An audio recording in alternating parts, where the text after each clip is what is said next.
is Jack Lemon, retired in March from a 30-year career in home building to pursue his passion for coaching full-time. A busy executive husband and a father, Jeff had faced the frenetic pace of leadership in the modern corporate world and the seemingly endless stream of competing priorities vying for attention. Although he has made his share of mistakes along the way, he was developed a three-part system that he used in his life and shared with his clients about how to live a life of harmony. In today's speech, Jeff will outline the powerful trifecta of purpose, reflection, and action. Please help me welcome Jeff Eshlemon, bursting the myth of work-life balance and create a life of harmony. Bursting the myth of work-life balance and create a life of harmony, Jeff Eshlemon.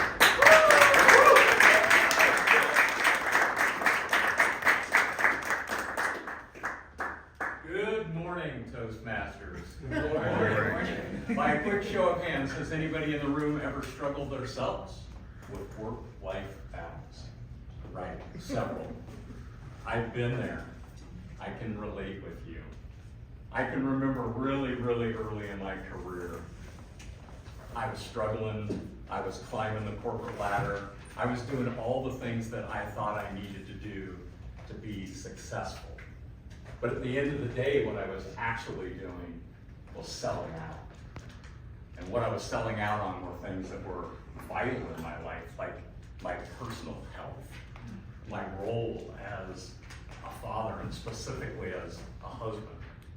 And I'm not proud of this, but when my kids were born, I didn't take more than a day or maybe that next day after they were born. And I was telling myself that I was so important in my role that I couldn't possibly break away and take off a week to help my wife or be there.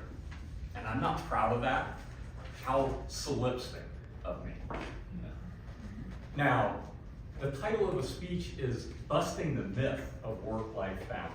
But I think for me, it would be more appropriate to say, I just believe work-life balance is the wrong measure. Imagine, if you will, like an old apothecary scale, right? In one bowl over here, seemingly we're supposed to have work, and everything else in the other bowl. What else would be in that other bowl? Your personal health, your mental well-being, or all of the roles that you play in your life. All the roles for me would be husband and father and son and grandfather and friend and coach. And of all of the roles that I just mentioned, the only one that would be in that work bowl is coach. So tell me how that works. For me, it's definitely the wrong measurement.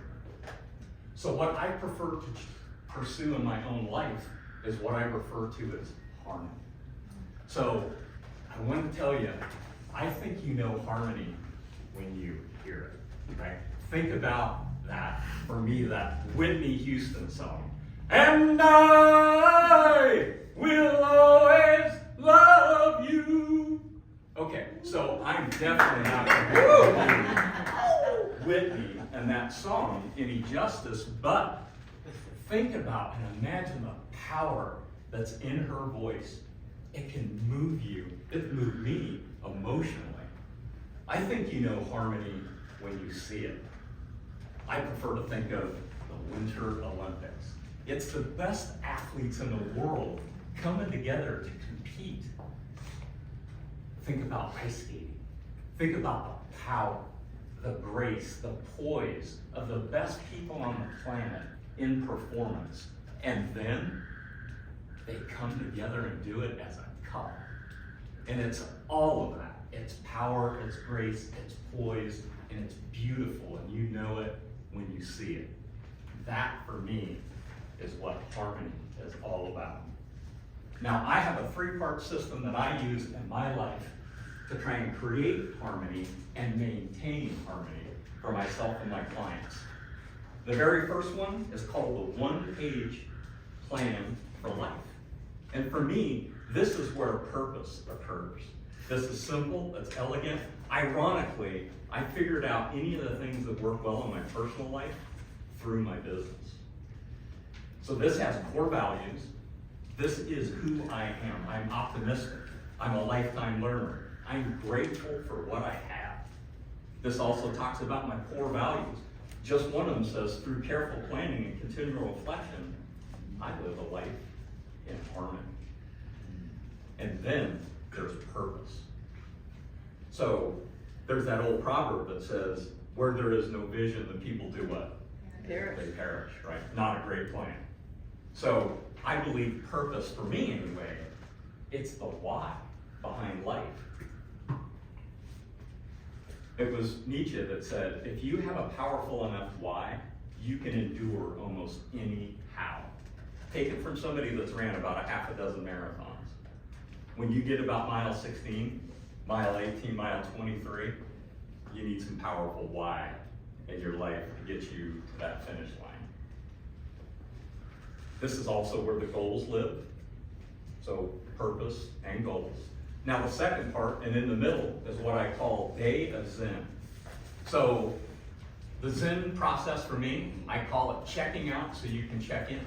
What are you checking out on? Your day-to-day life, because it comes at us pretty quick. What are you checking in on? Yourself. How am I doing? How am I doing on my goals? And then the other beauty of Zen is just about as soon as you think you have a great plan and you're working it, what's life throw at you? Change, right? Curveballs. So that could come in the form of a child who all of a sudden is struggling in school. That could be a parent who's aging and now needs a different level of care. Or it could be a global pandemic. So the day of Zen process is great for not only reflection, planning, but dealing with what life throws at you. And then the third part. The third part I call carpe diem, right? So that's Latin for seize the day. This is how you operationalize what is theory on a piece of paper, who you want to be, what you want to do, or what you want to have. What you do every day matters. I ask myself, this is where I turn the roles that I now have in my life, and I keep them all out in front of me on a daily basis. And I ask myself questions each morning. Questions like, what can I get from this day? Or, here's a really powerful one. What or who do I need to be today to accomplish my missions? So that's the three-part process that I use to create harmony in my life. What I'd really like to just ask the group to reflect on is think about your own life. Think about purpose. Think about, do you have a regular routine where you can reflect on what you're getting out of life or what life is giving you? Because it is a series of both. And when you hear that term in the future, work-life balance, just imagine if you supplanted harmony. And are you hearing that brand of harmony in your own life? Are you seeing that brand of harmony in your own life? Thank you.